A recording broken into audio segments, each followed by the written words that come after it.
Unpack the two-piece rail system and place it on the floor. Save the center support bracket as well as the header bracket kit for later in the installation. Leave the straight door arm and trolley taped inside the rail for the time being. This will help you with a more convenient and safe installation. Take the rail half with the end bracket and trolley and insert it to the midpoint of the connector. Swing the other rail half over and insert it into the rail connector. Lower the rail end towards the floor to snap the rail half into place.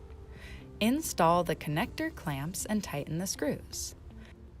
Finally, flip the rail over and attach it to the operator by using the 2 brackets and 4 screws provided.